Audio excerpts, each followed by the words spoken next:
Well,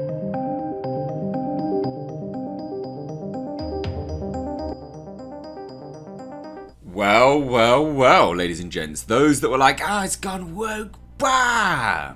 Interesting development in today's episode. So, Stormfront, the individual that's obviously at the centerpiece of, I guess, the rallying cry that people have been having for the boys going woke. I've long maintained that that's not the case. In fact, I long maintained that her gender swap was there to rip on feminists. And it does seem that the case. I did say, I think that they've turned her into a feminazi, to play on that because it's satire. What happened? Yeah, she's a literal Nazi, interestingly enough, in the show. So, hey, here's my review of The Boys, the latest episode. Full spoilers, of course. Really, really, really interesting. They are painting Homelander and Stormfront as such an interesting dynamic. Now, I'm gonna touch on that first because it's where they're going with the next episode, and they got to it right at the end of this one, and then we'll touch on what happens during the bulk of the episode in a minute. But they are literally painting Homelander as the Aryan poster boy. Stormfront's words to him. So basically, Stormfront she was born in 1919, I believe. I think that's what she said. She is a Nazi. She was married to Frederick Vought. And the whole superhero thing, according to her, is to combat that, is to basically lead that, like part of the World War II, I guess, in some regards. She shows Homelander a bunch of photographs. She's with Himmler, there's Goebbels, so on and so forth. And then she goes on to Homelander and says, in you, we have everything we could have ever dreamed for. Everything. And you look at him and you go, well, blonde hair, blue eyes. Looks like that's what they mean. He is the Aryan poster boy for the Aryan race, the great Aryan race. Unbelievable, isn't it? Shocking. But I really love that they went there. I love it. I think it's epic. And it goes to see it goes to show that what I thought was kind of correct. I think that they have made her a feminazi. And I think as well, look, when you change a character's gender, there always has to be a reason for it, and I think that they've established a good enough reason for changing it. Having her close, go up, your buddy with Homelander, basically in a relationship, a romantic relationship, or at least a sexual one, creates a very interesting dynamic. Really, really interesting. So much so that, she has Homelander essentially by the, trying to control him and things like that. And there really is an interesting dynamic there. But you can also see, for a lot of people that would hear that and probably go, oh, well, we're a strong female. She is actually terrified of Homelander because she buggers off to a secure facility, which we'll get on into a second. And he starts to get jealous. Really, really jealous and paranoid. And he goes to squeeze her by the throat and all these kind of things. And says, I've been thinking about what you said, about how you don't break easily, so on and so forth. And yeah, like you can see that she is afraid of him. She is tiptoeing around him. And it's interesting. It's an interesting dynamic. She's afraid of him because of physical prowess. He's under her thumb in some regard because of he, likes her, I guess, romantically, sexually.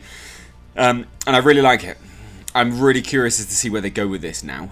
I've never read the comics. I don't know if this is in the comics. I know that Stormfront in the comics was the first superhero. They're keeping that, but they're changing it somewhat. So I like that. I think it's really, really good. And she is a literal Nazi. She is a literal Nazi. She was the original test subject. I really think it's a good choice to change it. Now, I know that there's some people who have read the comics will disagree. I don't know, and I can't. I respect your opinion because you've read the comics. It's not an unfounded opinion, but I really liked it. Now, the rest of the episode was somewhat interesting. There was a dodgy CG long peens in this, which was super weird, but whatever. We'll get to that in a second. Basically, Lamplighter is still alive. He's running a secure facility, which is what Stormfront goes to. When she says she's, going off, and that's how Homelander gets paranoid. And it's a secure facility where they're trying to stabilize Compound V for adults. Now, this is interesting because will they make a soup? Will they? Because in the comics, is a soup. Now, I don't see anyone crying out that he's not a soup. Those that are crying out woke, because they changed the gender of Stormfront.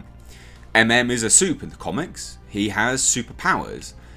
But I don't see anyone crying out for that for some weird reason. But I think that they may look to do that somehow. Because they're working in the stabilization of Compound V on adults, right? Can they stabilize it? Can they make superhumans? Just anyone. Literally just jab it up, you're a superhuman. Because they literally say, when you're a baby, some get powers, some don't. It is stable, but again, some get powers, some don't. And in adults, literally, you explode or you get powers or you just mutate into a weirdo. So it'll be interesting to see if they go down that route and have maybe take some of it in the future. They stabilize it and he takes some and he's a soup. Or they just reveal that he is indeed a soup further down the line. Because in the comics, if you didn't know, he inherited powers by blood. He has it coursing through his blood.